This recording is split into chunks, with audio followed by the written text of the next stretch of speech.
Assalamualaikum warahmatullahi wabarakatuh.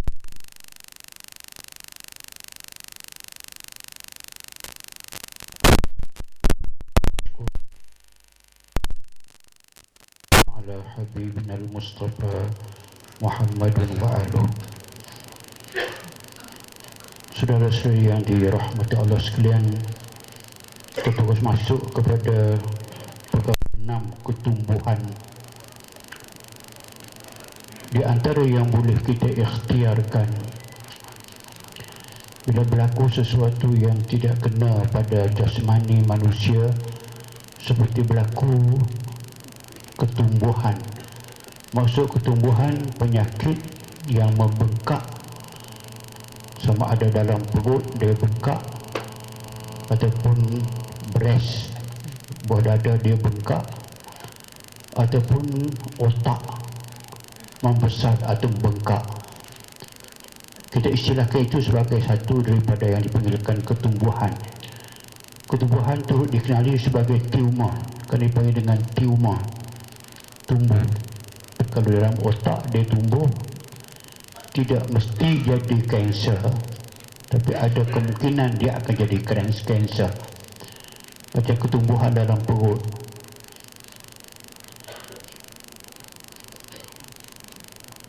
Yang unik, yang anehnya, sejak daripada dulu kala orang tua-tua yang terlibat dengan perubatan ruqyah, perubatan jampi ini, kalau berlaku ketumbuhan tumor di badan manusia, pantang yang mereka pantang, mereka pengubat pantang, jangan bagi kena besi.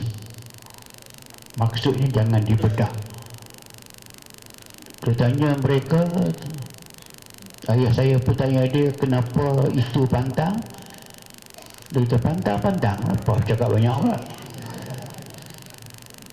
Dia tak ada jawab mengapa kena pantang. Semua gitu. Saya banyak berguru dengan orang yang, semua ada orang yang khusus untuk mengubat kanser, mengubat bengkak, sebagai semua sama. Dia kata pantangnya jangan bagi tempat yang tumbuh daging itu kena besi. Maksud jangan gunakan jarum untuk memecahkan punannya. Jangan ambil pisau bedah keluarkan sedikit. Jangan, dia kata. Kenapa? Mereka tidak tahu. Sehinggalah kita melihat sendiri contoh-contoh, baru kita faham mengapa mereka kata pantang. Iaitu rupanya badan kita ini memang dia ada immunity.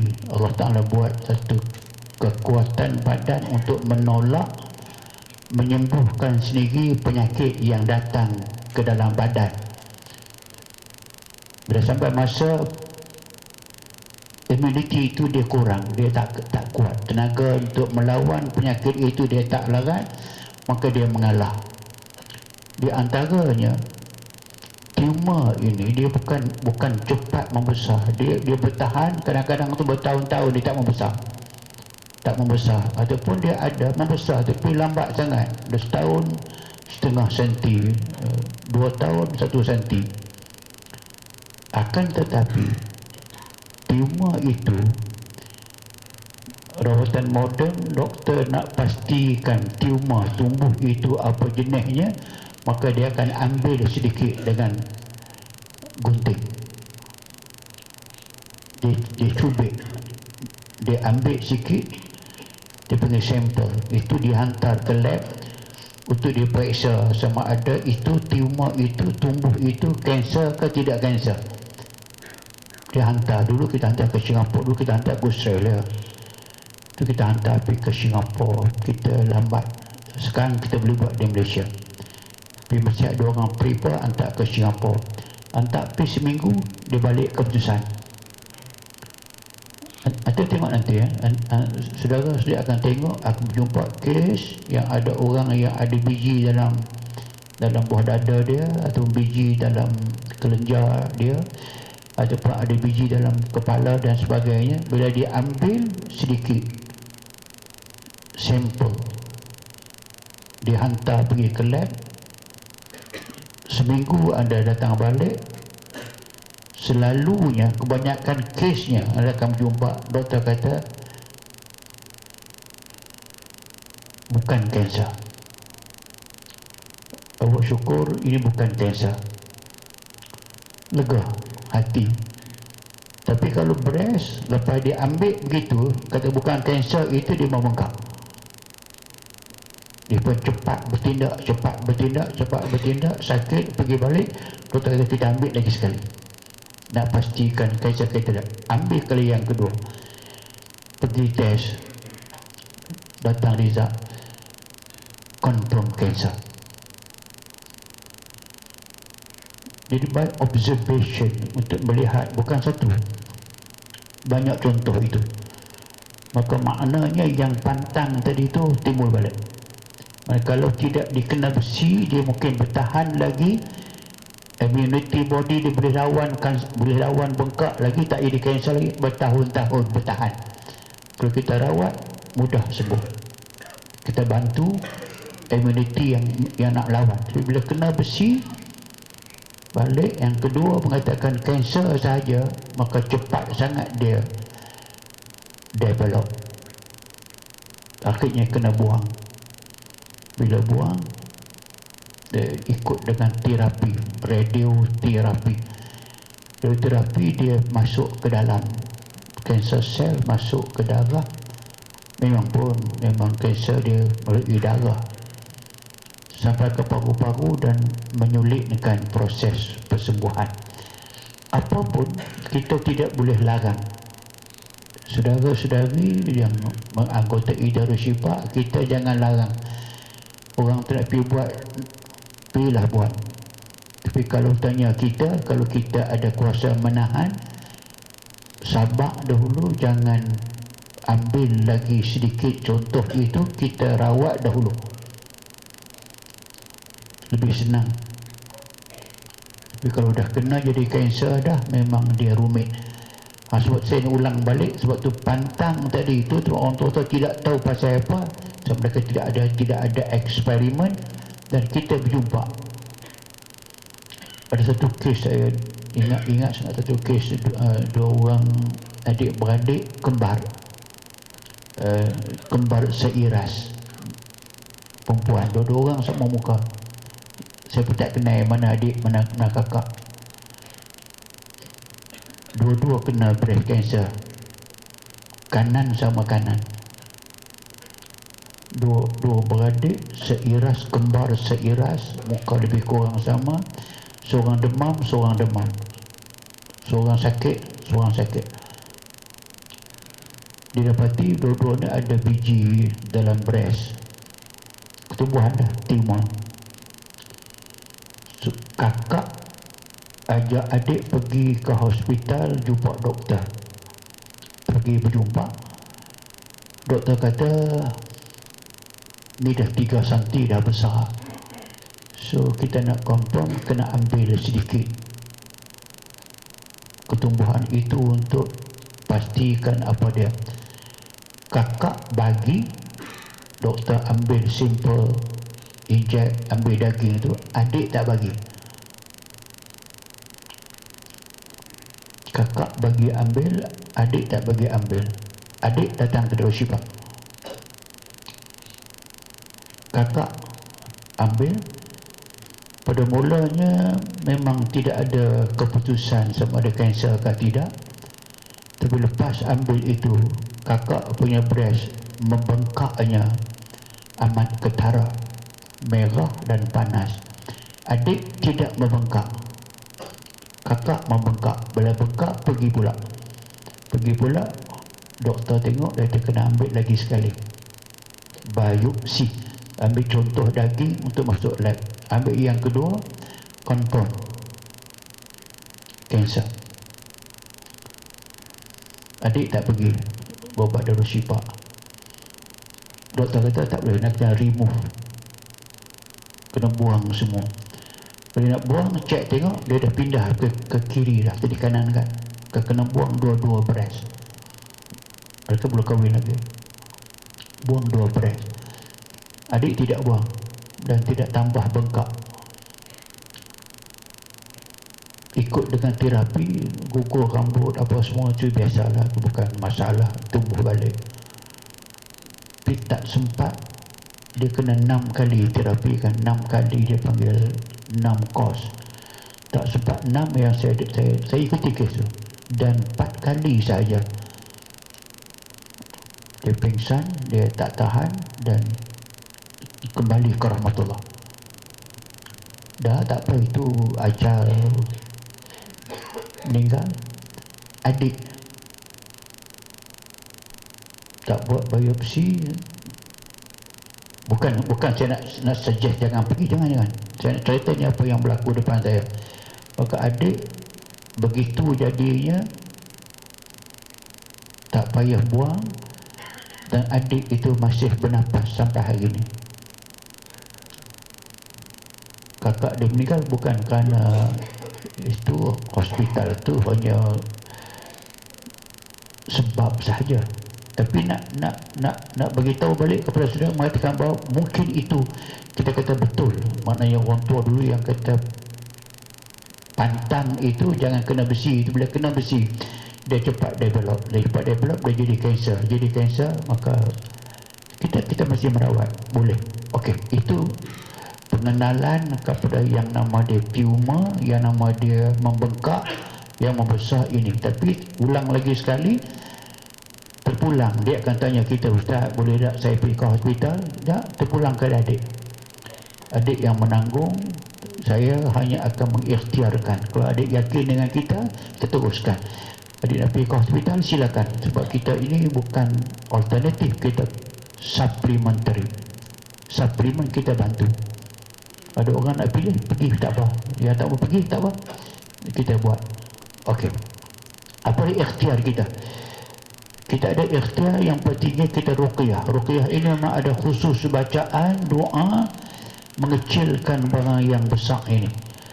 Kita baca yang kita gunakan sebagai rangkaian ruqyah, jangan lupanya pertama Fatihah, yang sekarang sudah baca Fatihah lepas semayang apa semua cerita, baca Fatihah. Lepas tu surah Al-Ikhlas 4 kali. Ada fokuskan ikhlas itu pada Allahus Samad. Allah tempat semua makhluk memohon pertolongan. Allahus Samad itu Allah tempat semua makhluk memohon pertolongan. Kita mohon Allah tolong kita untuk menyembuhkan penyakit yang kronik. Habis baca Fatihah, baca Al-Ikhlas Allah 4 kali.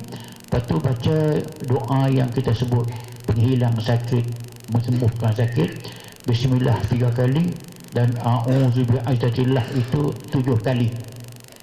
Bilang bagi betul-betul. Kalau 3 kali Bismillah, Bismillah, Bismillah. Kalau A'udzu bi'izzatillah wa qudratihi min syarri ma ja'u hazir, bilang sampai cukup 7 kali. Lepas tu baca doa khusus mengecilkan bengkak. Ini hadis Nabi yang mengajar para sahabat nak hilangkan barang bengkak. Baca apa dia? Baca ikut saya, Allahumma ya musaghiral kabir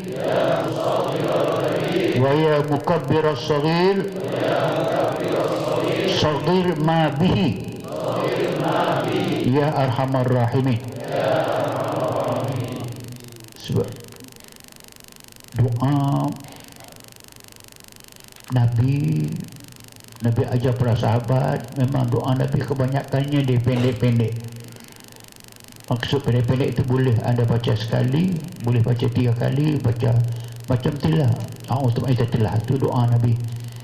Pendek kita baca 7 kali.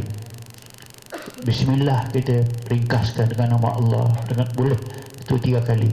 Siang ni boleh sekali, dan boleh baca sampai 5 kali, boleh 7 kali. Allahumma ya mukabbiras saghir pun boleh. Saya sebab saya hafal lama dulu daripada Allahumma ya, saya start dengan Allah ya mukabbiras saghir wa bisril kabir, dia terbalik. Tak apa, dia buka ayat Quran, dia boleh baca. Ada boleh baca Allahumma ya musaghiral kabir, ya Allah Tuhan yang mengecilkan barang yang besar, membesarkan barang yang kecil. kecilkanlah apa yang ada pada pesakit ini. Lepas ma itu, bi itu kalau diri sendiri. Kalau kita ada di mana, kalau kita ada katakan press lah, ada biji, pegang, letak tangan kanan atas tempat yang tumbuh itu. Ya Allahumma ya musaghirul kabir wa yubsatu saghir ma bi ya arhamar rahimin. Itu kalau kita bi, laki-laki bihi, kalau perempuan biha. So, boleh kalau bi untuk kita sendiri, boleh merawat sendiri. Kalau ada biji kecil ke besar ke, boleh merawat. Ni doa Nabi, baca demikian, tekan tempat yang mekak tu, saghir mabi, saghir mabi, saghir mabi ya arhamar rahimin. Tapi sebelum saya lupa, amat mujarab bagi orang yang anak-anak kecil yang ada biji kelenjar, dia juga ketumbuhan juga di bawah ni, di bawah ketiak, kebanyakan belakang ni. Kena dua-dua ni dah ada. Kalau budak yang ada kuda, budak menangis kerana dia, kita panggil sawan tangan, hampir pasti ada biji sini. Kalau tak ada sini, dia bawah ketiak ni ataupun bawah ni. Kita punya kerja ni dia membengkak. Nak menghilangkan dia dengan menggunakan air liuk basi. Air liuk basi, air liuk yang disimpan sepanjang malam, yang meleleh tepi tu. Bangun pagi sebelum daripada cuci muka, cuci gigi, ambil air liuk dengan tangan ibu jari ni, ambil di langit kita tu, bagi dia basah, letakkan tempat yang ada biji tu. Baca yang tadi tu, bismillah 3 kali tu, a'udzu bi'izzatillah min syarri wa hadid, pusing-pusing, kelintir dan sebagainya. Kalau buat 3 pagi turut-turut, insya-Allah biji itu hilang. Kalau dia tak hilang pun, dia tidak jadi malignant, dia tidak beliau, tidak menjadi biji kelenjar biasa kepada kanser. Tak, dia tak jadi kanser. Tapi biasa dia hilang. Air liuk basi. Bangun subuh, sebelum pergi bilik air tu, ambil dengan tangan, pegang tempat yang ada biji itu. Kalau beras, kalau muslimah ada beras yang disyaki ada biji permulaan, pakai air liuk basi. Baca bismillah 3 kali, betul, a'udzu bi'izzatillah wa qudratihi wa hadid. Buat setiap pagi sampai biji itu hilang, dan insyaAllah hilang. Okey, so bacaan kita di samping yang tadi itu, saghir mabi itu tanda lah, itu untuk sendiri, bihi untuk laki-laki, biha untuk perempuan. Tutup dengan ya arhamar rahimin. Lepas tu yang kelima, kita baca, semua baca lah. Bismillahirrahmanirrahim. Nun wal qalami wa ma yasturun ma anta bi ni'mati rabbika bimajnun wa inna laka la ajran ghayra mamnun.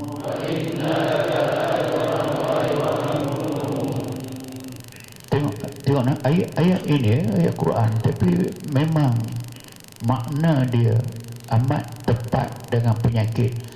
Kalau dia jenis kanser, memang kanser ni kita panggil sel dia menggila, dia multiple tu. Daripada kecil itu, lepas daripada ambil besi tadi tu, lepas ambil sedikit contoh biopsi itu, dia membengkak tu cepat sangat. Macam dia multiple, 2 kepada 4 sel, 4, 8, 16, 32, dia bertambah cepat sangat, dia menggila.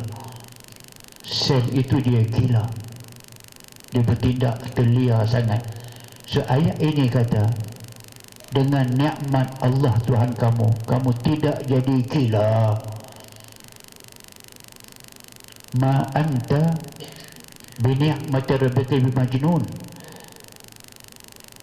Dengan nikmat Allah Tuhan kamu tidak boleh jadi gila. Kalau dia tak gila, dia berhenti gila dia, maka dia tidak multiple. Bila tidak multiple, tidak membesar dan tidak bertambah, dan dia sembuh dengan izin Allah Subhanahu Wa Taala.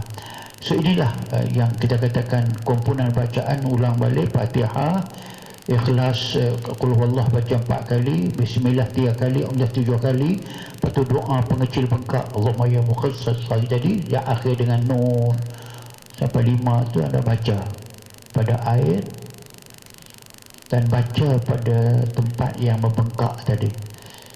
Kita tak namakan kanser, tapi kita nama tempat membengkak. Tak kisah kalau dia bukan kanser pun, kita berubat cara kanser tidak masalah. Kalau dia kanser pun buat macam tidak masalah, sebab semua bahagian yang membengkak itu sel dia rosak, dia bertambah, meluap, akhir membengkak. Tu tengok macam orang kena kanser tulang atau kalau dia lutut, akhirnya lutut lebih besar daripada perut. Sebanyak mana dia punya multiple. Lutut saya jumpa lebih besar daripada perut, bengkak. Puncanya kanser tulang. Ambil sedikit contoh saja, maka dia menggila. Apapun ini kita dah ikhtiar. Okey, itu satu. Yang keduanya, kita ada kaedah bawah tu, penyediaan bahan rawatan penyakit ketumbuhan. Kita ada bahan yang perlu kita fikirkan untuk jadikan ketumbuhan ini. Air seelok-eloknya air zam-zam, mangkuk putih yang tidak bercorak. Contoh lihat sebelah kanan tu, kapur kerang atau kapur siput, bukan kapur batu. So bahan utama kapur. So kapur ini seboleh-bolehnya kapur yang dibuat daripada kulit kerang. Ada kerang yang isi dapat dimakan, yang kulit dia berjeriki-jeriki itu. Ada gambar kerang ada sini.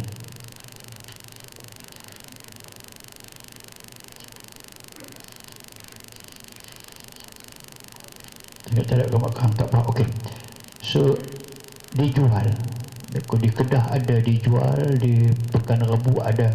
Tapi saya ingat bukan kapur cap kulit kerang. Ada banyak kapur makan sirih tu lah. Gitu. Dia kapur itu dalam bekas, dia situ ada gambar kulit kerang. Itu kapur cap kulit kerang. Dibuat daripada apa? Batu bukit lah. Itu tak nak. Kita nak kapur memang dibuat daripada kulit kerang. Kulit kerang itu kerang, shell kerang itu isi dimakan, kulitnya dibakar pada api yang panas, dia akan pecah. Kulit dia akan pecah, dia akan tinggalkan yang tengah-tengah tu putih. So ambil yang putih itu sikit je. Dia kena bakar banyak lah. Ambil yang putih itu masuk ke dalam air yang sedang mendidih. Kena banyak lah, sampai dia jadi kapur kerang. Pengalaman kita susah nak cari kepukang. Tidak mengapalah. Bahan yang kedua yang kurang sikit nilai, kapur yang kita gunakan untuk makan pinang sirih itu masih boleh pakai. Okey. Kemudian kita gunakan bahan ini untuk kita sapu, untuk kita bancuh dengan menggunakan satu yang dapat anda kena kenal balik, itu umput sambal. Ini belakang ada.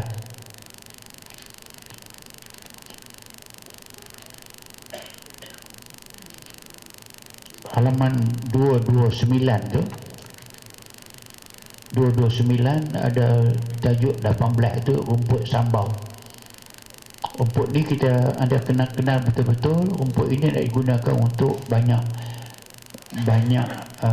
penyakit yang kita perlu kepada rumput ini, dan dia amat berkhasiat.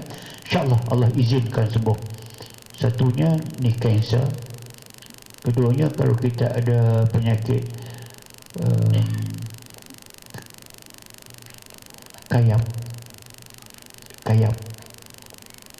kayap ular, kayap tali pinggang, kayap selendang.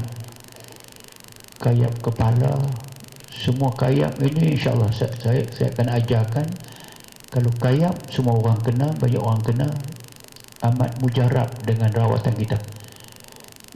Hampir tidak pernah yang tidak sembuh, yang dapat kita buat, yang Allah izinkan sembuh, insyaAllah sembuh.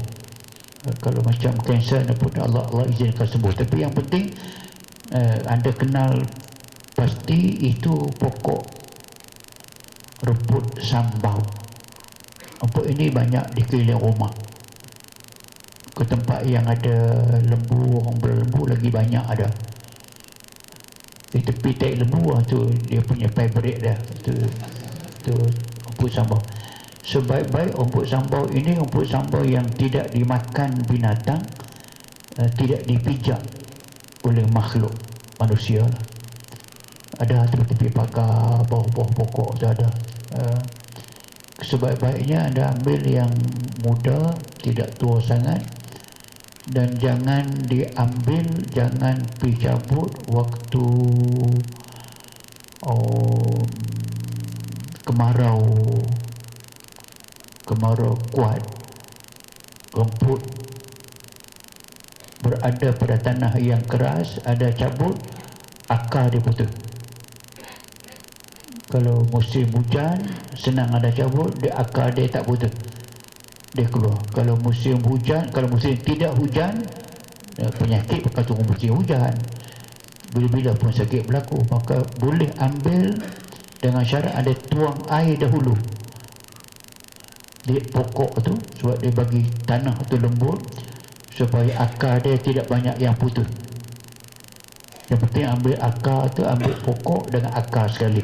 Okey, itu halaman 229. Okey,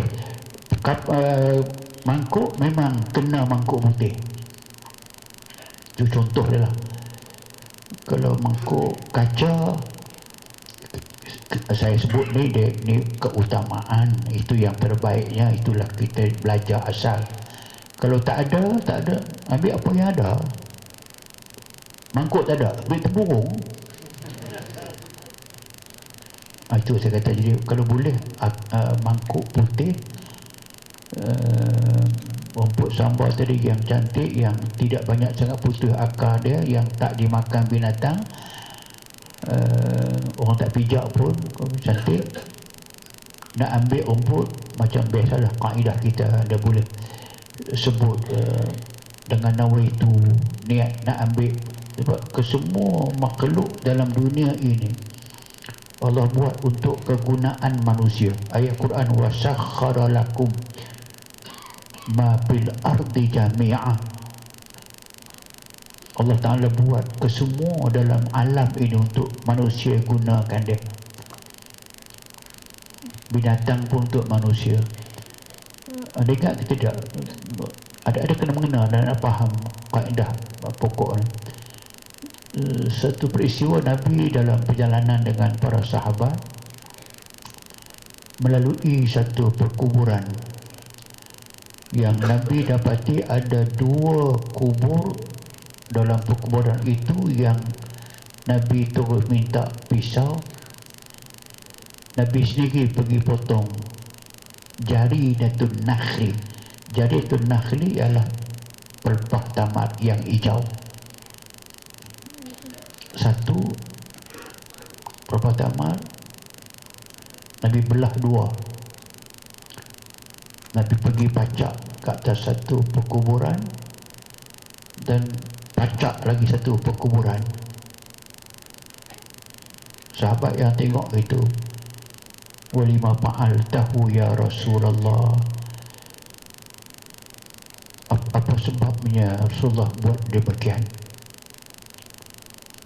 Kalau orang tak tanya, dia tidak sebut. Sahabat tanya kenapa buat demikian, Nabi kata, Allah tunjukkan kepada aku, tadi baca aku lalu, 2 orang penghuni kubur itu sedang diseksa dalam kubur mereka.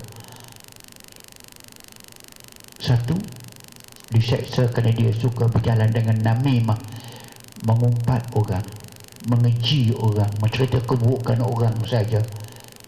Suat khabar lah. maka diseksa kubur. Yang kedua dia katakan dia diseksa kubur juga, dia tidak basuh kencing dia dalam dunia dahulu, pakai main cincai, main relah-relah dia buat air pun tak basuh, pun dia kena seksa. Aku kesihan dekat mereka, aku ambil pelepah tamal hijau ini, aku belah dua. Selagi dia tidak kering sampai dia mati, dia mendoakan agar Tuhan punya kubur itu diringankan seksa dia. Allah dengar doa dia. Maka seksa orang dalam kubur itu Allah ringankan kerana pokok yang aku tanam tadi. Dia kata yastaghfirali li sahib malam yaibasa. Mereka kesihan kepada penghuni kubur itu. Mereka minta mohon kepada Allah Subhanahu, mohon Allah Ta'ala ringankan seksa dia. Mereka buat demikian selagi mereka tidak kering. Makna dia, kalau orang yang telah mati dah pun pokok boleh mendoakan, dan Allah Ta'ala dengar doa pokok tu. Maka orang dalam kubur tadi kurang seksa dia. Ini kita ambil pokok hidup, nak doakan orang yang hidup, yang belum mati lagi, dan doa mereka makbul. Situ di atas signifikannya mengapa pokok-pokok ni orang ambil, soalnya hidup itu orang gunakan untuk merawat. Mereka akan mendoakan. Pokok tadi kita ambil, bersih elok-elok, mangkuk tadi, mangkuk ini, masukkan dalam itu kapur sirih tadi.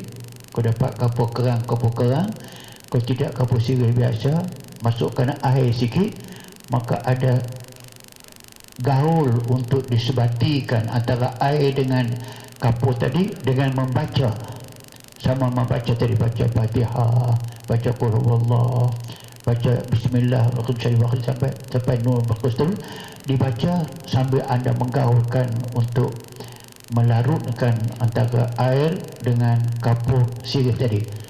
Jangan pekat sangat, jangan cair sangat, sedang. Kenapa? Ada nak sapu tempat yang bengkak tadi itu dengan menggunakan ombud sambal yang ujungnya, yang akarnya telah bertalut dengan air kapur yang bercampur dengan air. Sapulah pada tempat yang kanser. Kalau breast, sapu breast. Kalau kepala, sapu kepala. Putih, memang kapur putih, dengan kapur hitam pula. Kena buat demikian. Kalau lutut, sapu di lutut. Kalau perut, sapu di perut. Untuk berapa hari? Untuk 3 hari sahaja. Pasal rumput itu akan mati dan masak selepas 3 hari. Dia pun dah tak berdoa dah. Maka ambil yang baru pula, rumput sambal yang baru. Ni nak kena faham sebab wa in min syai'in illa yusabbihu bihamdih walakin la tafqahuna tasbihahum.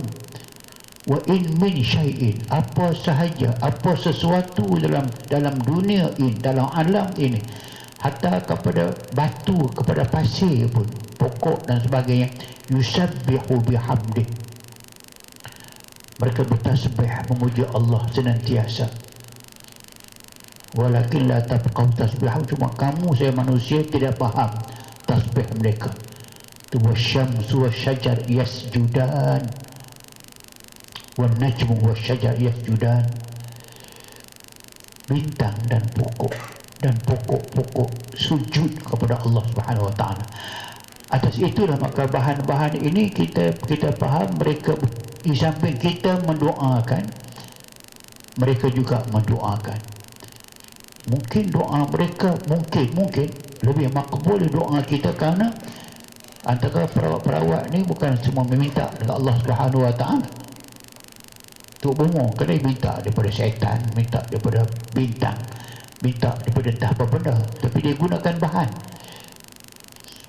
Besar kemungkinan bahan itu yang mendoakan, tak menafikan. Sebab tu saya sebut tadi, sebab Nabi ambil, jangan lupa, ini penting, Nabi ambil pelepah tamar yang hijau, dia cacak atas kubur. Dia kata mereka jadi pelepah tamar ini akan mendoakan kepada Allah agar diringankan seksa tu punya kubur selagi dia tidak kering.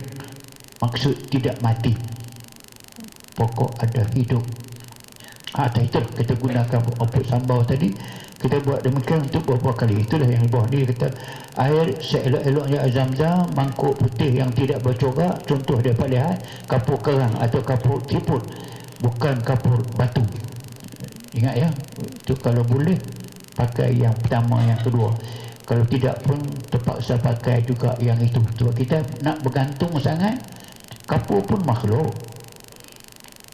Dia juga mendoakan lah, hatta kepada makanan. Kata Ibnu Mas'ud, wa kunna nasma'u tasbihut ta'ami wa huwa yu'kal.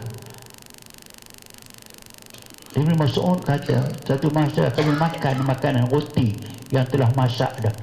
Roti yang tadi masak, kata kami pecah-pecahkan dia. Roti kami makan dia, sedang kami makan dia, bertasbih kepada Allah Subhanahu wa ta'ala. Roti yang telah masak nak disuap makan, tasbihut ta'am wa huwa yu'kal. Makanan bertasbih kepada Allah sedangkan dia nak dimamak oleh manusia. Ini sama dengan tadi, sebab kapur pun jenis makanan juga, orang makan sirih. So kita faham konsep, mereka juga ada peranan. Air makhluk Allah tu, wa ja'alna minal ma' kulla syai'in hayyin afala yu'minun. Kami buatkan semua makhluk yang hidup daripada air. Mengapa kamu tidak beriman? So air makhluk yang mendoakan. So kita tambah mendoakan lagi pula. Semakin takwa kita, semakin dekat Allah Taala kita buat, maka akan ditunaikan Allah Taala. Itulah yang katakan apa sahaja yang dinisbahkan kepada bengkak, khasnya yang jadi kanser atau bukan kanser tapi bengkak, itulah pengobatan dia, insya-Allah. Allah izinkan untuk sembuh. Apakah mesti menggunakan bahan? Dia jawapannya bahan mesti. Tak ada bahan ubat ngapa? Apa dia bahan? Ayat Quran bahan. Air bahan. Opuk sambal bahan. Kalau tak ada opuk sambal, tak ada kapur, payah, pinggan, piring pun tak ada, bolehkah tidak pakai air sahaja? Boleh. Air sahaja tak boleh lah, dengan doa lah. So doakan pada air itu, maka air itu dia minum dan disapu tempat yang bengkak itu sampai ku doa tu. Kalau dia dapat, kita ajar doa dia, bismillahi a'udzu bi'izzatillah wa qudratihi wa hadir. Baca berapa kali dia boleh baca, ikhtiar, insya-Allah dengan itu yang nama dia bengkak tadi akan disembuhkan. Hampir sama dengan dia nombor seterusnya kayap. Saya sebut tadi, ni dia sepupu ni, lebih kurang ni. So kayap ini senang dikenali dia jenis penyakit kulit macam kudis, tidak besar, tapi dia bila nak jadi kayap, di badan, di perut, di belakang, di kaki, di tangan, di mana pun dia akan panas. Tempat tu panas. Kalau kita pegang pun, atas baju ni pun panas. Kalau perut, tak payah buka pun tak apa, pegang, jelas dia panas. Sebab tu penyakit macam ni dia beradabnya orang kampung dahulu. Dia tahu penyakit kanser, dia tak kata penyakit kanser, dia tak kata barah, dia kata penyakit panas. Macam kayap tu, kayap dengar tak ada apa-apa, tapi jangan tahu kayap ini kalau tak kena ubat, termasuk yang tali pinggang tu, dia jadi di pusat, dia pergi ke belakang sampai bertemu satu pusingan. Kalau bertemu kepala semua kepala, dia akan masuk ke dalam. Kita boleh merawat sembuh di luar tapi dalam tak sembuh. Di kepala kadang kalau tak kena ubat dia masuk ke dalam. Kulit dah sembuh tapi dalam kepala dia sakit tak berhenti. Saya pernah berjumpa kayak ni orang yang menderita sakit 20 tahun kayak. Asal kayak bertemu. Dia jenis selendang. Selendang bertemu di sini. Lepas bertemu, rawat di luar ini dia sembuh, di dalam dia sakit perut, sakit belakang, sakit badan, demam tak berhenti. Segera macam ubat, diubati tak mau jumpa dengan saya. Kalau Allah izinkan kita jumpa nanti, keluar balik, jadi balik, keluar balik kayak dia macam recurrent, dia start balik sini balik. Tapi kita pakai ubat kita, insyaAllah dia berhenti sekejap, dia akan sembuh sekejap. Okey, so kayak memang penyakit itu memang kita kenal dia dengan ada gejala penyakit, kesakitan yang amat sangat, burning pain. Burning itu panas lah, burn, terbakar. Pada tempat timbulnya kayak sering ditakrifkan sebagai pijal dan pedih. Jika kayak timbul pada dada sebelah kiri, sakit merasakan ia seolah kena sengat, sakit jantung, keluar gelembung, soal blister. Jika kayak timbul pada bahagian abdomen, pesakit akan merasa seperti sakit appendix di perut lah, macam sakit macam appendix, nak muntah lah, nak macam-macam ceritanya. Jika terkena pada saraf, muka atau gigi, pesakit akan rasa sakit yang amat sangat pada muka atau gigi. Dalam tempoh 3 hari selepas timbul gelembung yang mengandungi cecair, mungkin cecair itu akan berubah menjadi nanah, dan jika membesar, lecuran akan berlaku. Hilang deria rasa pada tempat. Okey, itu di antara tanda-tanda orang itu kena kayak. Kalau budak-budak pun kena, orang tua pun kena. InsyaAllah kalau kena kaedah yang saya nak ajar ini, memang dengan izin Allah SWT, maka dia akan sembuh. Apa dia yang kita perlukan? Kaedah rawatan. Kita panggilkan dengan bahan utamanya ruqyah. Ruqyah pertama Al-Fatihah. Dan anda selalu letakkan dalam kepala, Fatihah ini Nabi kata Al-Fatihatul Kitab Shifa'un min kulli su. Fatihah itu dia penyembuh kepada semua keracunan. Ini jenis keracunan, kesakitan yang melampau macam kena racun. Satu. Yang keduanya baca Bismillah 5. Yang ini bacalah Bismillahirrahmanirrahim. Bismillahirrahmanirrahim. Bismillahirkafi. Bismillahilmu'afi. Bismillahilladzi la yadurru ma'asmihi syai'un fil ardi wala fis sama' wa huwa as-sami'ul alim. Itu kita panggil Bismillah 5. Bismillah ini kena beramal dia bersama dengan Bismillah 7. Kita akan jumpa tak lama dah, sebab dia amat mujarab untuk bisa kayak ni dia bisa sakit panas pijau. InsyaAllah dengan kita doa ini dia akan reda, dia akan sembuh. Yang ketiga itu Law Anzalna. Kita dah beritahu dah, Law Anzalna pemecah. So yang keempat tu salawat syifa kita panggil. Saya bagi salawat syifa ya. Allahumma salli ala Sayyidina Muhammad tibbil qulubi wa dawaiha wa afiyatil abdani wa shifaiha wa nuril absari wa diyaiha wa ala alihi wa sahbihi wa barik wa sallim. Betul, tambah yang terakhir sekali yang tadi, nun wal qalam ma yasturun. Ini yang saya belajar, dia dekat tu sahaja. Tapi saya amanah itu saya terus, tapi saya boleh tambah, tuan-tuan boleh tambah, tak ada masalah. Sama dengan kanser tadi, ma anta biniak mata bukit majnun, itu boleh tambah. Tapi ini yang saya terima, dekat itu pun cukup boleh. Okey, 5 komponen ini merupakan bahan utama kita baca pada air dan baca pada orang yang kena kayap tadi. Ada pegang dengan tangan, tidak mengapa. Sebab syarat kita, yadaka ala ma ta'lam, letak tangan kanan kita tempat yang sakit. Atas baju boleh. Kalau direct, jelah kalau di badan dia ataupun di kelangkang dia. Kadang kena kotel, kita kena pegang itu pula. So letak atas baju sudah, kita baca doa tu. InsyaAllah dia sedang panapan, kita baca habis 5 tu dia akan lembut. Okey, komponen asasnya kita di samping air, kita baca 5 tadi komponen itu sampai 4 sampai pukul 5. Lepas tu air tadi boleh dia minum. Di samping ada bahan yang nak kena buat, bahan macam tadi juga.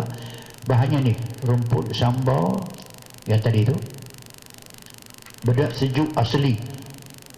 Ini bukan bedak sejuk orang asli.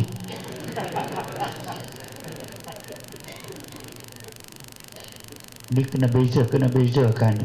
Itu di antara apa masalah kita tu, sebab orang jual bedak sejuk ni, tapi yang dijual tu bukan bedak sejuk yang dikehendaki dalam rawatan. Bedak sejuk tu dia ambil tepung beras biasa tu, terus masuk air saja, masuk air, baju dia bancuh, masuk dalam bekas, tung, masuk tak penumbuk ni. Bedak sejuk ni ialah beras kita makan nasi tu lah, dia rendam selama 4 bulan sekurang-kurang. Nanti air dia buang air sahaja, beras itu dia akan lembut lah. Mak saya buat saya sampai 6 bulan tu dalam jak tu. Cukup 6 bulan dah hancur dah. Dan itulah dia proseskan buat bedak sejuk. So dia berada dalam rendaman air. Beras direndam dalam air berbulan-bulan. Tu yang dititik atas kain halus. Itu bedak sejuk. Kalau bedak sejuk orang asli yang tadi tu, dia pakai tepung, dia buat bedak. Kesan dia mudah. Kalau anda buat yang saya nak ajar ni, kalau dia tak sembuh kayap itu, maka sahlah itu bedak sejuk orang asli. Kalau bedak sejuk yang kita buat ini yang asli ni, dia sembuh. Okey, buat macam mana? Macam tadi juga, mangkuk putih juga, masuk bedak sejuk dalam tu, masuk air, jangan banyak sangat, yang boleh ukur lah, pengalaman nanti boleh mengajar.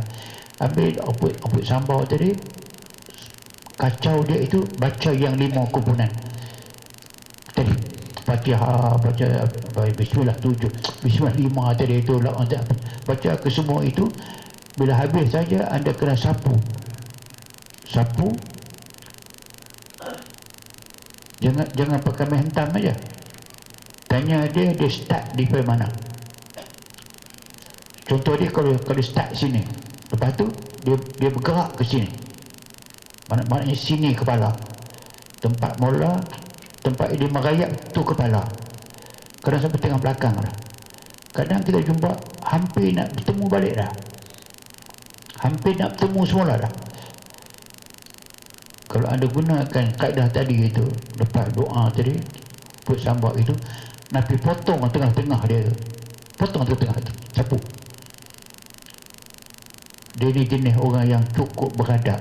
Dia tak langgar. Dia amanah dia ada, dia tak langgar yang kita buat, maka dia berhenti dekat tu. Pertama dia sapu, gostan balik daripada kepala tadi, patah balik ke sini.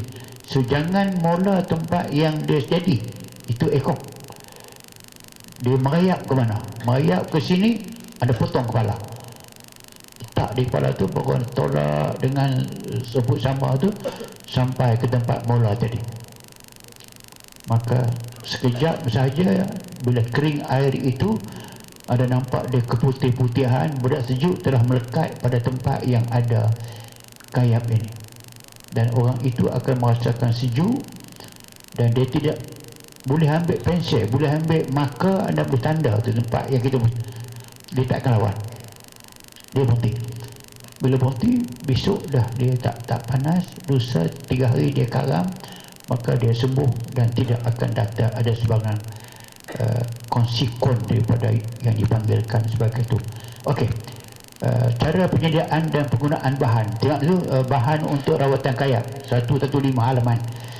Reput sambal beserta akarnya, bedak sejuk asli dibuat daripada beras yang direndam selama 6 bulan.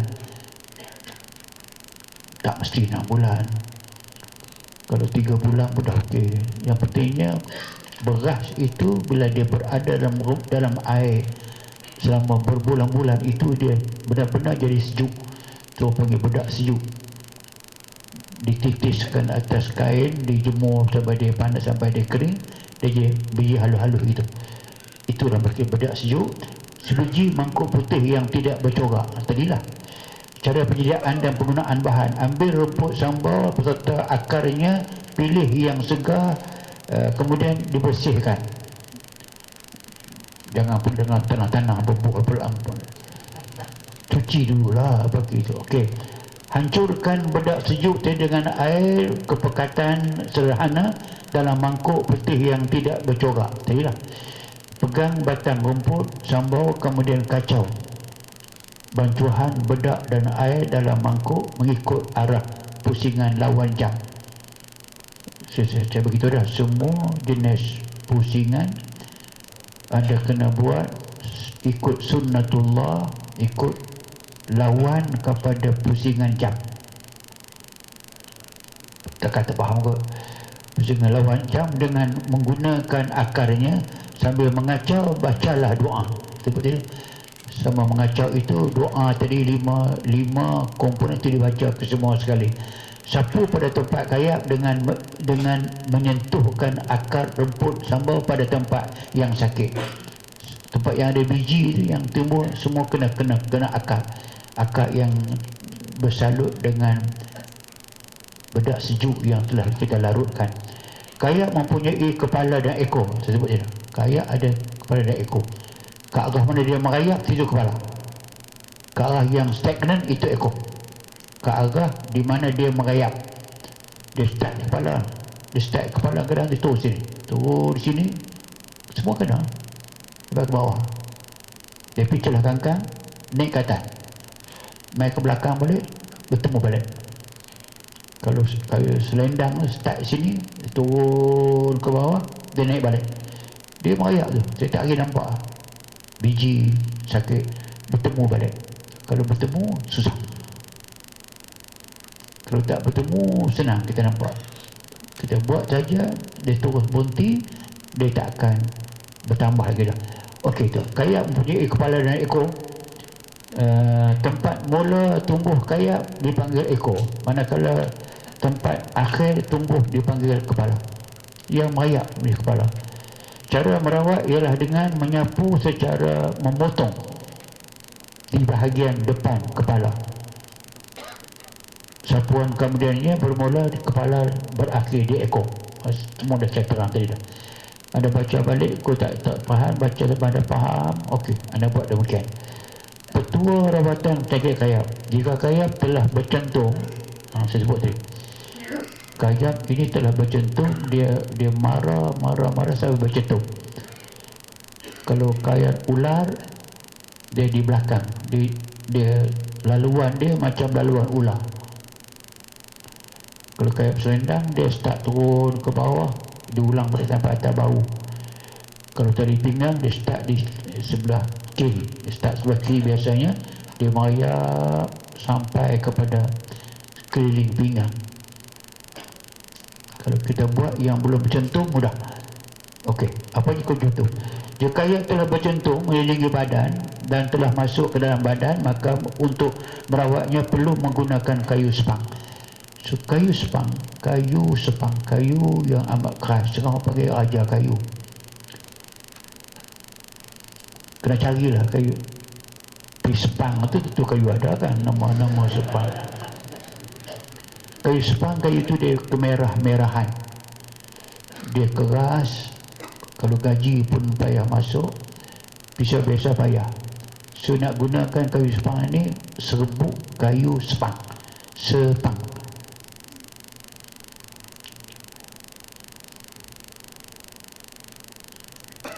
Bacakan doa pada kayu sepang dan air. Itu tempat yang kita nak buat air tu, kita baca doa situ. Doa mana? Doa tu yang 5 perkara tadi tu. Kikis kayu sepang menggunakan pisau halus atau gergaji. Kemudian serbuk kayu ini disapu pada tempat kayap yang telah bercentum. Ini kaedah untuk menimbulkan balik kayap yang dalam badan itu, nak kena tumbuh balik, nak kena berjadi balik. Sebab dia dah masuk ke dalam, luar macam sembuh tapi dalam tidak sembuh. Bila kita gunakan kayu sepang ini, kita gunakan serbuk dia, serbuk kayu sepang. Nak dapat serbuk itu boleh kikis dengan pisau, boleh gunakan gergaji, boleh. Ambil serbuk itu, bancuh dengan air, sapu tempat yang telah jadi kayap. Rendam kayu sepang dalam air yang telah didoakan, kemudian diminum. Kayu sepang tadi termasuk yang telah kita buat serbuk tadi, masuk air, rendam dalam air sekejap, dia jernih, minum air tu. Orang yang jadi kayap yang telah masuk dalam, maka diminum, InsyaAllah kayap akan keluar balik. Bila kayap keluar balik, buat kayap macam biasa. Pakai tadi, pakai kayu, pakai daun rumput sambal tadi.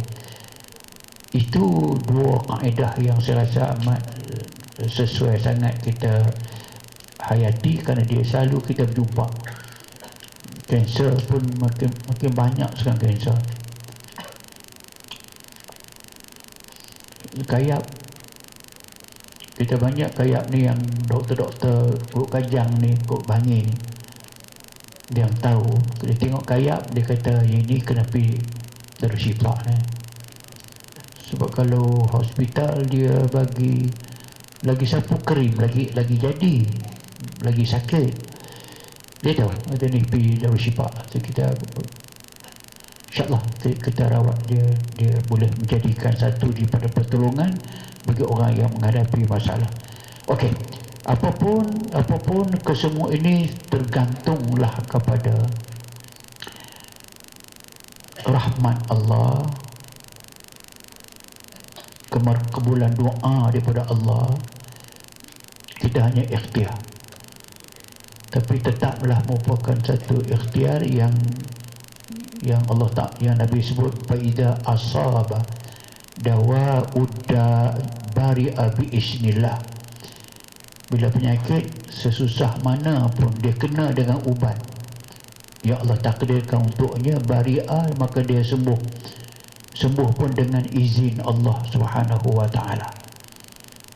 Kalau anda tidak pasti pada awal ni kena nak berubat juga, boleh tengok balik nota dia, tengok balik buku ni, dah pastikan. Tapi tidak mengapa, sebab kita tidak ada istilahnya silap ubat. Dia tak macam mengubat hospital. Kalau silap ubat boleh mati.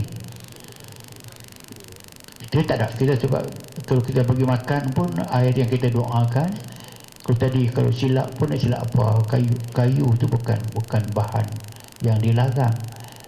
Kayu yang bahan yang boleh dimakan, kita kat air tu saja. Apapun ikhtiar itu merupakan satu kerja mulia yang kita Allah Ta'ala izinkan untuk kita buatlah, insyaAllah Ta'ala.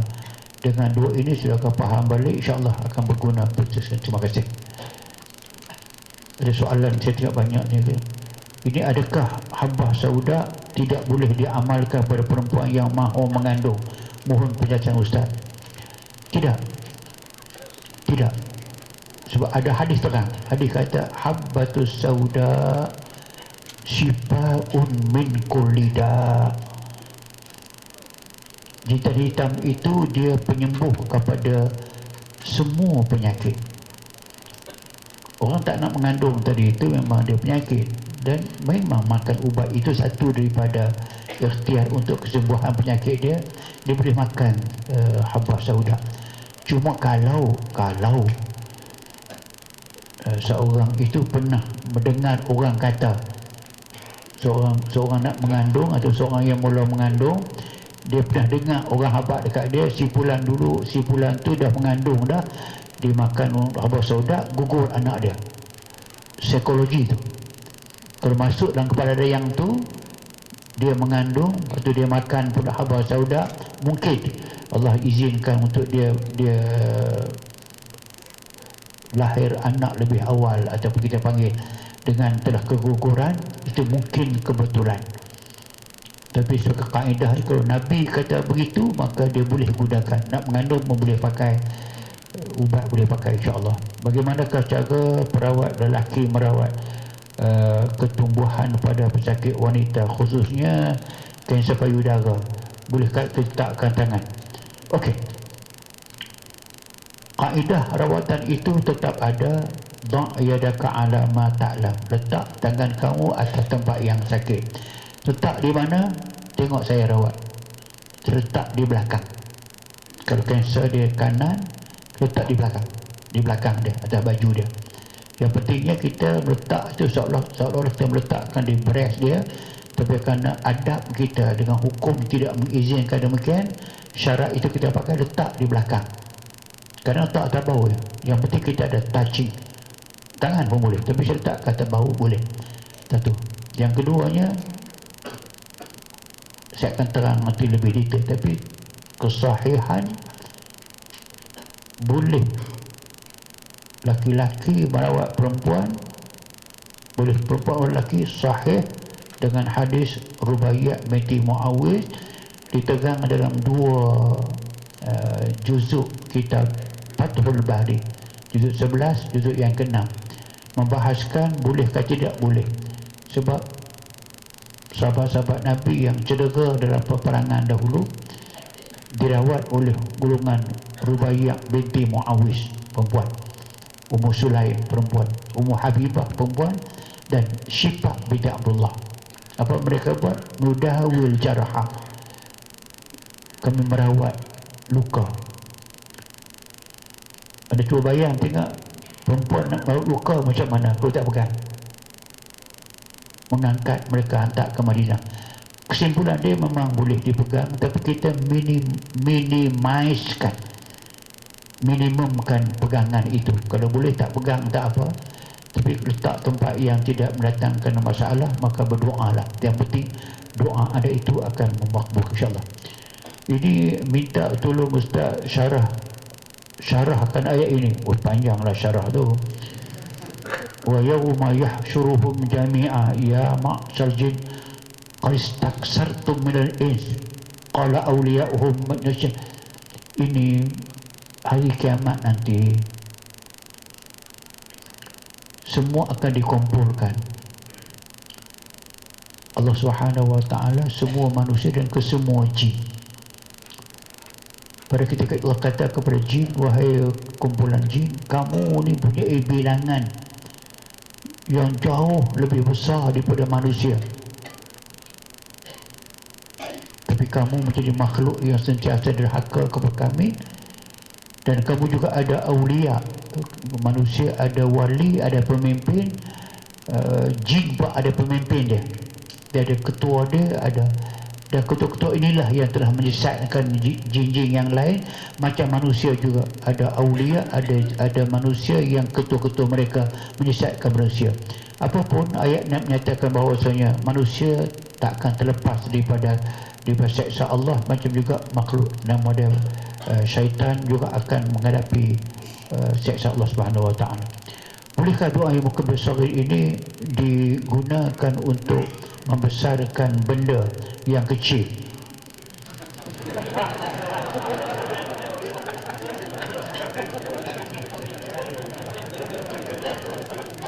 Tidak boleh. Yang itu tu dia, Allah tahu dah. Allah tahu dah bahawa dia buat sekat itu saja, maka usah ubah yang Allah bagi jadi. bukan kecil besar itu yang nilainya. Nilainya pada kenikmatan yang dikurniakan Allah Subhanahu wa taala pada benda itu. Tapi tetaplah jawapan saya tidak pernah saya nak gunakan untuk itu. Ada cerita ni, ada seorang India, dia tak tahu macam mana penyengat ketip barang dia tu. Terbuka aku penyengat sengat di kotel dia, bengkak besar, sakit, pergi doktor. Doktor please, dia kata, you reduce the pain, not the size. Ada tak faham tu?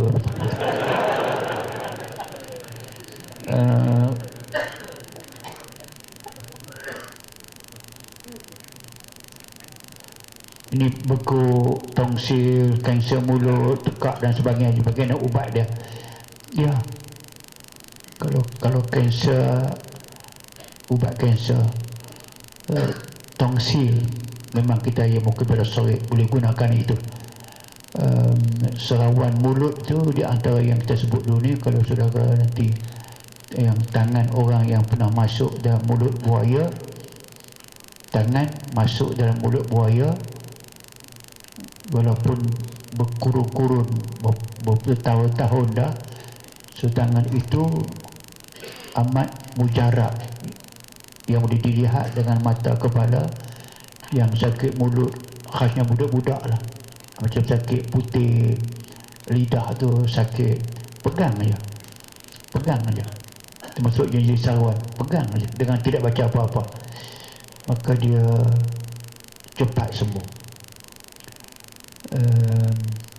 Dulu yang sebelum ni kita dapat peluang, kita dapat buaya berseko, kita panggil semua orang Roshipak dahulu, telah kita masuk tangan tu. Di Brunei pun kita dapat buaya seko, di di Sarawak pun ada dapat seko buaya baru ni, kita dapat selok. Dan feedback saya dengar betul, saya pun bawa itu. Okey, kebetulan baru ni saya menghadiri satu jamuan di Kuala Lumpur. Saya duduk sama dengan Tan Sri Rahman, bekas Deputi Ketua Polis Negara dahulu. Zaman Hanif Umar dia jadi timbalan Ketua Polis Negara. Semang-semang masa makan tu dia cerita tu, Ustaz tak tahu rahsia saya. Ada rahsia mana nak tahu? Saya bunga besar, dia kata. Pasti bunga. Ayah, tangan saya kalau Ustaz sakit mulut, mari saya nak ubat. Kalau budak-budak sakit, saya ubat free. Apa rahsia? Itu nak kena bayar, saya beritahu. Dah rasuah pula. Akhir dia cerita, dulu masa dia jadi Ketua Polis Temerloh, sebelum jadi Ketua Polis Negara, Ketua Polis Temerloh, satu hari berjalan di kampung, dia kata, dengan pakai uniform saya, orang ramai berlari-lari ke sebuah kampung tepi sungai. Dia sebagai polis, Ketua Polis, berhenti pergi tengok. Ketua Polis pakai dengan pangkat polis, pakai lari habis. Dia tengok ada buaya cekok itu, orang pakai lari habis. Ni Datuk Polis sampai, tunggu apa? Dia panggil orang tu, jangan lari lah, saya ni bukan apa cerita ni. Orang datang balik, orang cerita dekat dia, kata ni kami tangkap buaya sekor. Kami baru nak suruh tangan dah boleh. Suruh buat apa? Pergi tokak mampu. Tak, dia kata kalau orang yang suruh tangan budak buaya ni, tangan dia boleh berubat. Boleh saya tumbang sama tak? Betul boleh. Lepas tambat buaya tu buka mulut semua, dia pun seluk sama. Tu tahu berapa tu, 50-an awal 60-an kot. Lepas tu tak ada apa. Balik kebetulan cucu dia, memang ketika tu cucu dia kebetulan sakit mulut, merah. Dia teringat, oh tadi aku pegang mulut buaya, aku pegang, tengok, pegang sembuh. Pulih-pulih tahu. Akhirnya balik pulih dia tu orang sakit mulut, budak kampung mari jumpa dengan datuk nak bagi dia pegang mulut. Saya jadi berumur besar di ketika tu. Jadi rupanya memang kita tak sendiri. Kami dari itulah. Kami baru dari Sipak itu dapat buaya sekok daripada Terengganu. Kami seluk orang ni, semua datang ke masuk. Allah, awak tak beritahu kat saya boleh refresh balik tangan saya ni, dah kata. Tapi yang penting sekali itu orang tua-tua faham. Itu yang berkait dengan soalan saudara tadi itu, orang yang ada peluang untuk menyeluk dalam mulut buaya, memang tangan itu tangan yang suratullah begitu, pantang ke apa, sumpah wallahu begitu. Maka pegang mulut yang ada serawan tadi itu, tambah budak-budak khasnya cepat sembuh. Kita ada nilai tambah pula, kita baca Sarawak Syifa. Okey, kalau rezeki sudah ada, kemudian kita akan cari buaya lain pula, kita akan siap insyaAllah. Apa Ustaz mengenai pembelajaran telepati diri, saya tak tahu. TEPEDIRI. Adakah makbul orang yang melakukan maksiat menjadi perawat budak Islam?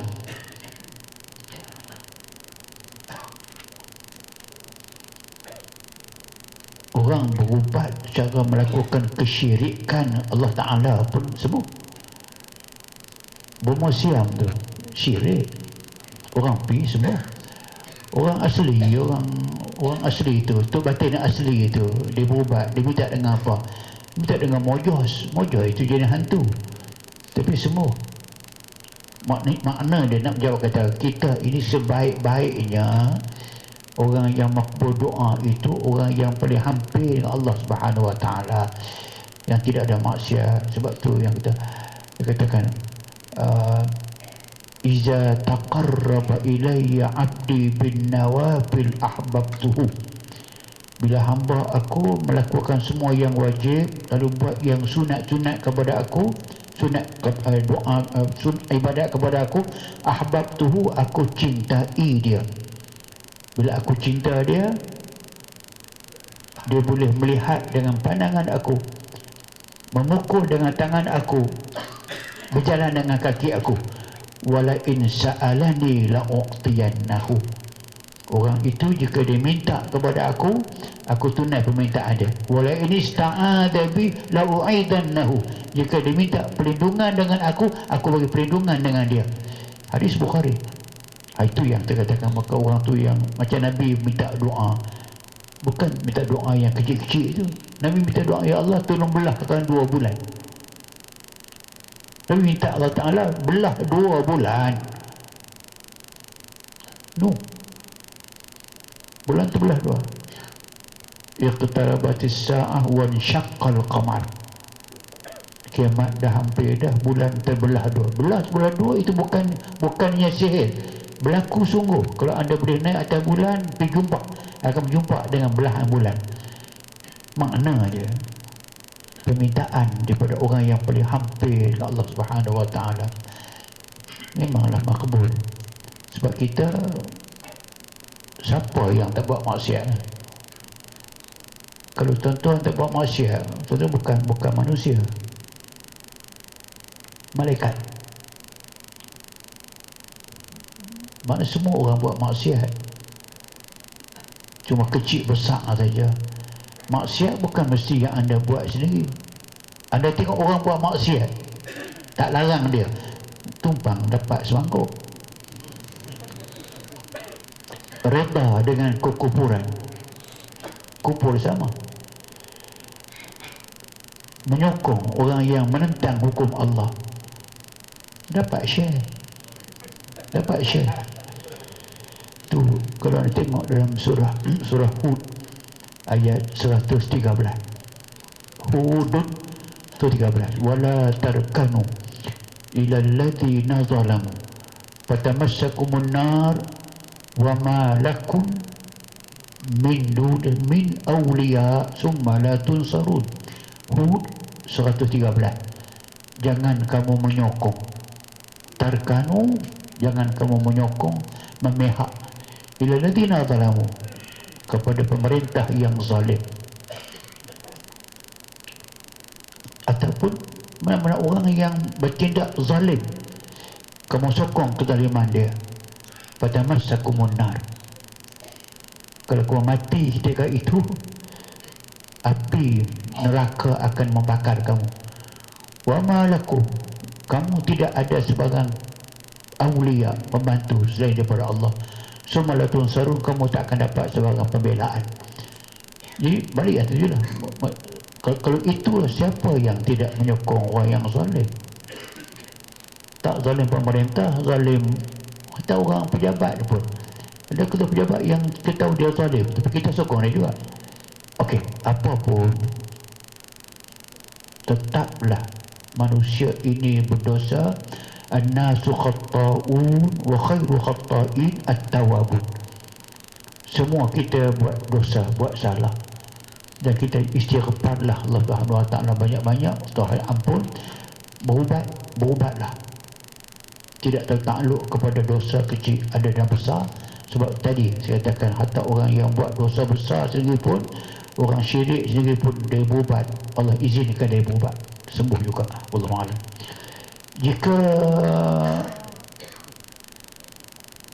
Jika disentuhkan tadi apa ni, yang tumbuh dengan besi,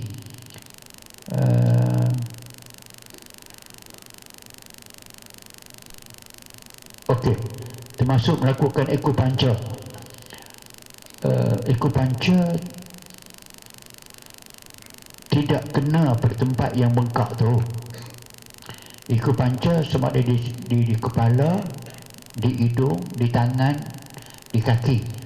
Tapi kalau akupuncture itu yang melibatkan orang kena kanser, dia cucuk ataupun dia jarum dia kena pada tempat yang nama dia kanser tadi itu, termasuklah, maka itu yang dilarang. Boleh menggunakan akupuncture, tapi biasa setahu saya dia tidak buat pada tempat yang bengkak itu, dia buat pada tempat yang lain. Tapi kalau kena tempat itu memang termasuk yang dilarang. Apapun yang berlakulah, tapi rawat tetap boleh kita rawat walaupun telah kena besi. Apakah penyakit kayap salah satu daripada tanda gangguan makhluk halus? Tidak. Makhluk halus ini pada umumnya dia terefek sama ada mental, kepala kita tak dapat tidur, sakit kepala, bukan kerana migraine dan sebagainya itu. Tapi kalau macam ini, dia tetaplah jelas sebab dia fizikal. Sebab dia fizikal, maka nama dia nama perkenalan nama dia kayap. Akan tetapi, bolehkah tidak makhluk halus menjadi penyebab kepada penyakit kulit? Boleh. Makhluk halus boleh menjadi penyebab kepada penyakit kulit. Contoh dia Nabi Ayub. Wa Ayub isnada rabbahu wazkur abdana Ayub isnada rabbahu anni massani syaitan binusbin wa azab. Ingatlah ketika hamba kami merayu kepada kami, kata Allah.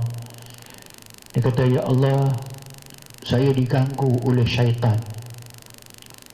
Massani syaitan, saya diganggu, dikenakan oleh syaitan, binusbin wa azab, dengan penat yang bersangatan dan keazaban.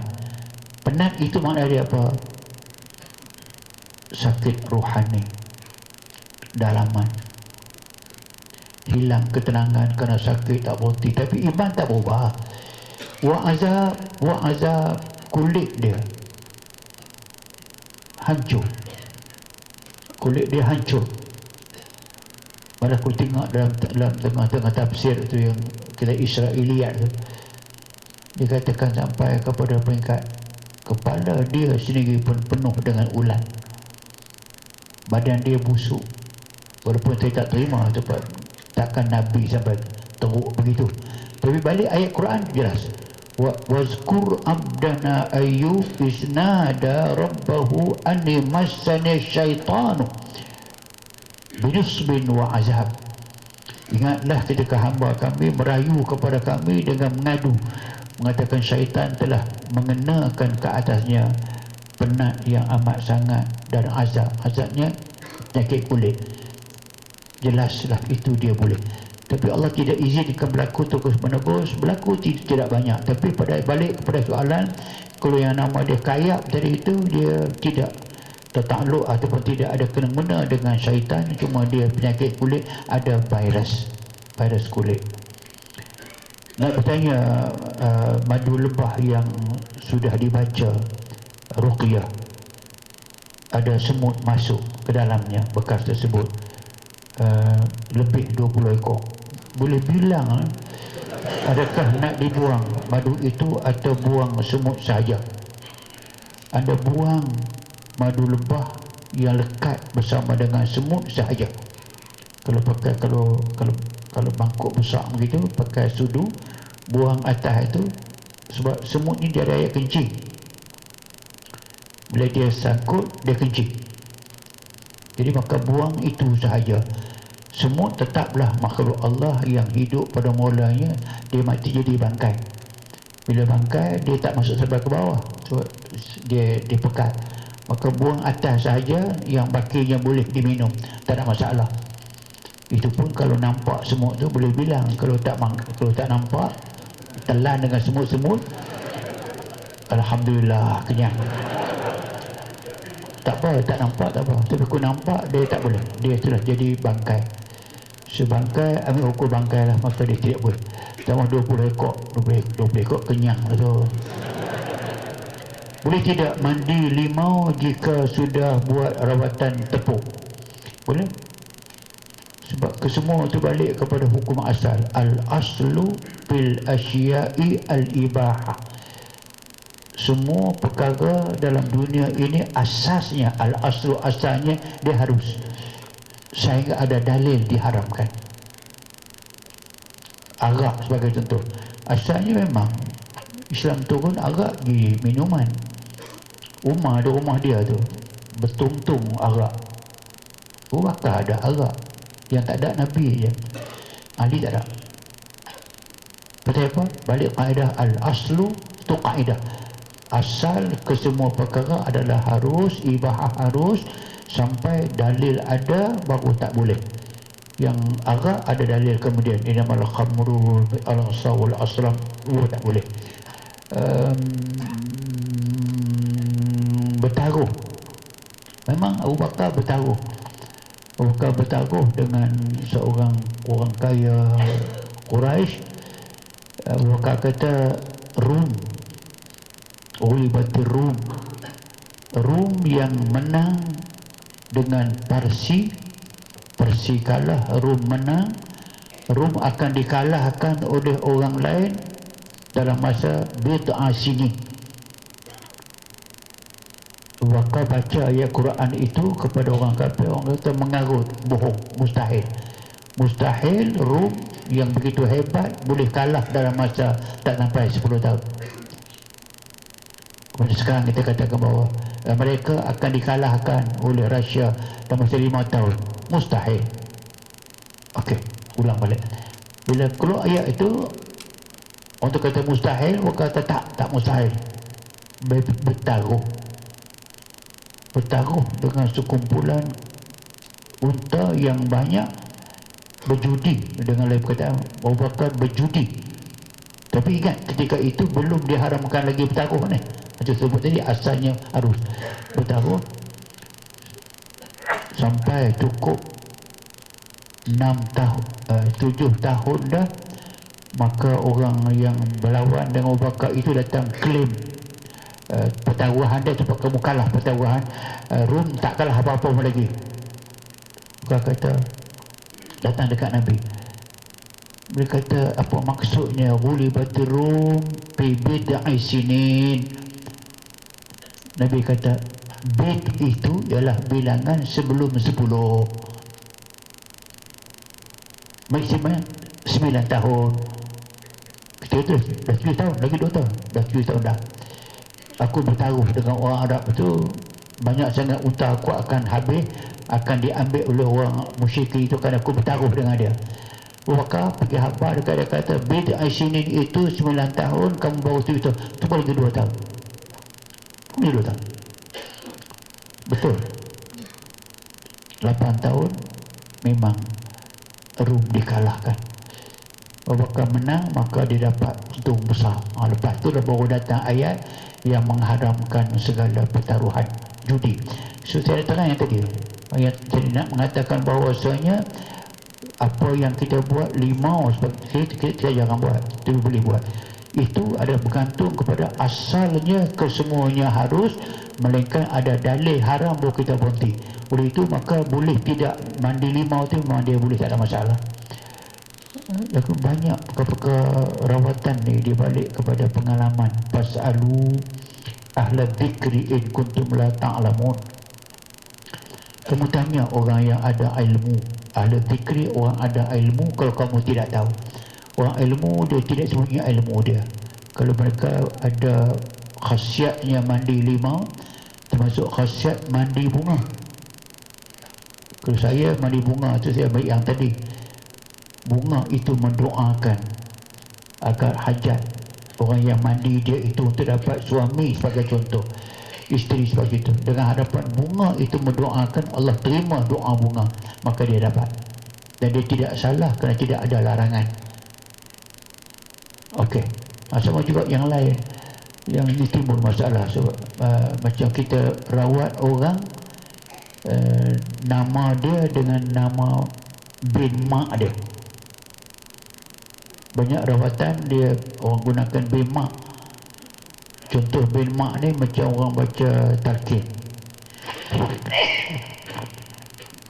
Baca talqin boleh tak ke semua bin mak. Kan keluar TV kata duk heboh, saya banyak kena jawab. Ada seorang yang cakap dalam TV dia kata mana-mana perawat yang merawat tuan-tuan, dia tanya nama pesakit dengan nama ibu, itu maknanya orang itu adalah ahli sihir. Jangan berubat dengan dia. Dia cakap macam tu dalam TV pula, orang dengar ramai. Orang tahu Arundin pernah tanya Bima, sihir kah? Itu dia kata hukum ni kalau sampai semudah itu, dia tak tahu kata kaedah itu. Ada hadis Nabi yang Nabi pernah merawat Fatimah binti Khadijah. Fatimah binti Khadijah, padahal Fatimah binti Muhammad lebih mulia. Tapi ada hadis yang Nabi sebut daripada anak Sa'idi itu, dia kata sembuhkanlah penyakit Fatimah binti Khadijah. Lupakan yang itu. Tapi yang penting itu adalah asal memang dia boleh sebut bin mak boleh, pasal semua orang yang mati kubur bin mak. Mana yang mengharamkan dia?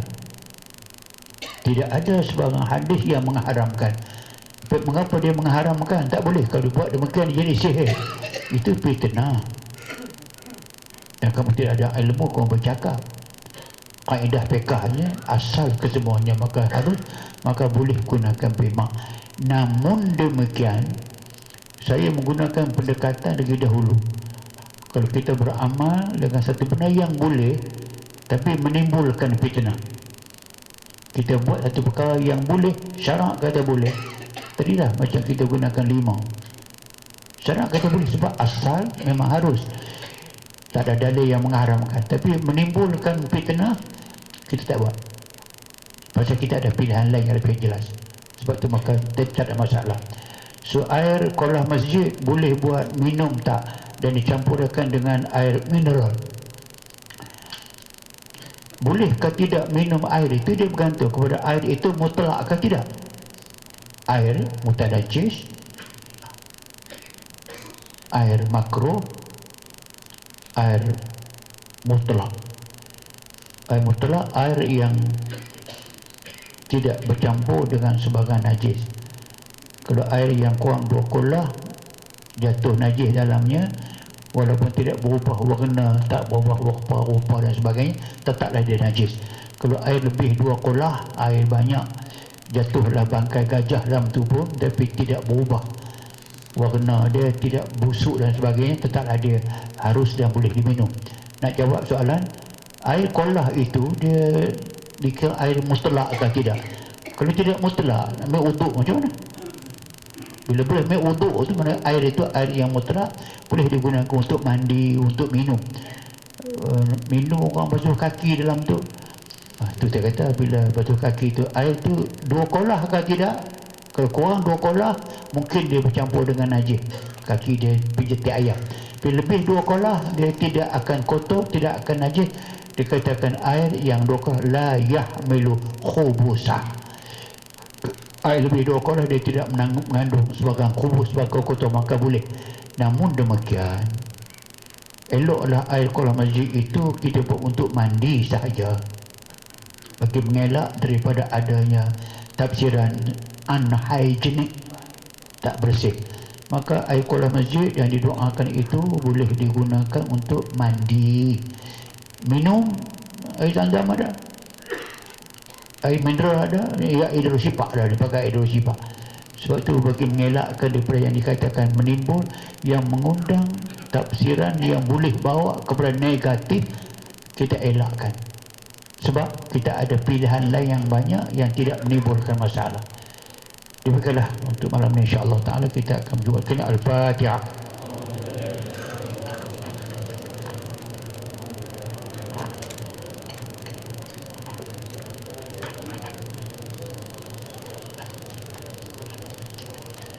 Allahumma salli ala sayyidina Muhammad wa ala alihi ajma'in.